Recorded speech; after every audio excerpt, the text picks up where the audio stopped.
कांग्रेस के प्रदेश अध्यक्ष जीतू पटवारी द्वारा गुरुवार को एक पत्रकार वार्ता ली गई। पत्रकार वार्ता में उन्होंने कहा कि पहले सरकार उद्योगपतियों से टैक्स वसूल करती थी और योजनाएं चलाती थी, लेकिन अब भाजपा सरकार द्वारा ये पैटर्न बदल दिया गया है और जनता की जेबों से जीएसटी के रूप में पैसा लेकर सरकार चल रही है, जिससे ये सिद्ध होता है कि जनता ही आर्थिक तंत्र चला रही है। पिछले 10 सालों में आम जनता का किसी भी तरह का कोई विकास नहीं हुआ है। यहाँ तक कि अब इलाज भी महंगा हो गया है, जिससे जनता की जेबों पर डांका डाला जा रहा है।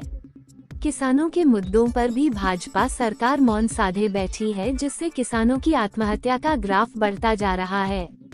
वहीं लोकसभा चुनाव को लेकर जीतू पटवारी ने कहा कि मुरैना लोकसभा की कमान उन्होंने जयवर्धन सिंह को सौंपी है।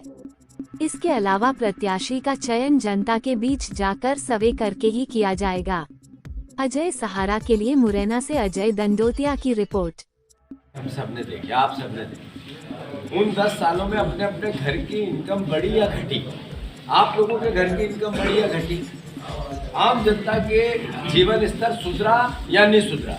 और इस 10 साल में उसमें कितना परिवर्तन हुआ? समय तो गया, आपकी भी उम्र गई, आपके बच्चे भी बड़े हुए। जनता दुनिया आगे जा रही है और हमारे में ठहराव। पहले सरकार चलाती थी इनकम टैक्स, जो उद्योगपति होते थे उनकी इनकम के आधार पर टैक्स लेकर सरकारें चलती थी, व्यवस्थाएं बनती थी।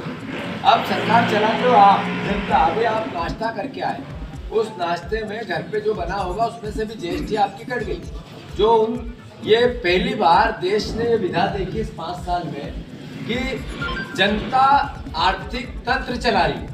तो ये अल्टीमेटली महंगाई आपके घर में आ रही है, महंगाई आम जन के घर में जा रही है और इनकम घट रही है। कितने जर्नलिस्ट ऐसे हैं जिनकी अपनी अपनी तनख्वाहें बढ़ गई हो इस 10 साल? कितने जर्नलिस्ट ऐसे हैं जो पहले मोटरसाइकिल और सब अफोर्ड कर लेते थे, पर अब स्थिति है क्या? तो मैं मानता हूँ कि जीवन स्तर लोगों का दुर्भर हुआ है जीने के लिए और आर्थिक स्थिति देश के आम नागरिक की नहीं। जरूर देश आर्थिक स्थिति सुधरी होगी, पर आपकी और आम जनता की नहीं सुधरी। तो मूल पॉलिटिकल व्यक्ति का, पार्टी का काम क्या है? आम जनता की बातें करना। जो उमंग जी ने कहा, अरे महंगाई की बात करो, बेरोजगारी की बात करो। इस देश में गरीब गरीब हो रहा है, अमीर अमीर हो रहा है, इसके लिए दोषी कौन है? इस देश में आना जो इलाज है, जो पहले इलाज 100 रुपए में होता था, अब एक खांसी हो जाए तो 1000 रुपए चाहिए, बुखार आ जाए तो 1500 रुपए चाहिए, और ठीक ठाक थोड़ी और बीमारी बढ़ जाए तो 5-50 हजार रुपए कोई संपत्ति बेचना पड़ती है। अरे किसान जो जहाँ खड़ा है वहाँ खड़ा है। हम उनका, किसानों का 3000 रुपए गेहूं का दाम, 3000 रुपए धान का दाम लेके पूरे मध्य प्रदेश में हमने एक अलग जगाया। जब हमने पार्टी की बात नहीं की, हमने ये नहीं कहा कांग्रेस या बीजेपी, हमने कहा सरकार करे।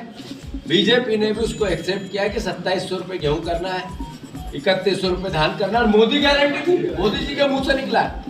और हमारी सरकार ने भी, हमारी पार्टी ने भी अपने वचन पत्र में लिया था, हम आते तो हम करते। आप इसमें मौन क्यों है? ये सवाल नहीं है किसानों की आर्थिक स्थिति नहीं सुधरेगी। ये बिजली की बात की, अगर बिजली भी नहीं है, खाद भी महंगा, बीज भी महंगा, डीजल भी महंगा, अन्य तरह की और लागत किसान की बढ़ती जा रही है, इनकम घटती जा रही है। तभी तो आत्महत्या का ग्राफ 100 से 200 हो गया। जितनी आत्महत्याएं किसानों की होती है उससे सीधी 3 गुना। क्यों? ये अगर अच्छे दिन थे तो फिर आत्महत्या युवाओं की क्यों, किसानों की क्यों, आम जनता की क्यों? तो ये सवाल है, इसमें हमें आपका भी साथ चाहिए। नहीं, हमारा सवाल यही था, वही सवाल का उत्तर नहीं हुआ पूरा। मैं जानना चाहता था कि परिणाम परिस्थितियों के हिसाब से कांग्रेस की तैयारी क्या है? परिणाम और परिस्थितियों के हिसाब से कांग्रेस अब कैसे मुकाबला करना चाहिए, जनता को कैसे राहत पहुँचाएगी? यही जो मैं आपसे अनुरोध कर रहा हूँ, राहत का विषय नहीं है, सवाल का विषय है। राहत पहुंचाने का काम सरकार के पास है। हमारा काम है जनता के मुद्दों को जनता के साथ मिलके आम जनता से सरकार पे दबाव डलवाना। जैसा मैंने कहा, ये मुद्दे कांग्रेस के ही है जिस पे न्याय की बात हो रही है, यही मुद्दे जनता के हैं जिस पे न्याय की बात हो रही है।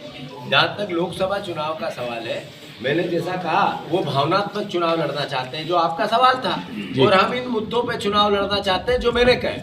ये लोकसभा का हमारा संगठन, हमारा अभी हमने लोकसभा के प्रभारी नियुक्त कर दिया।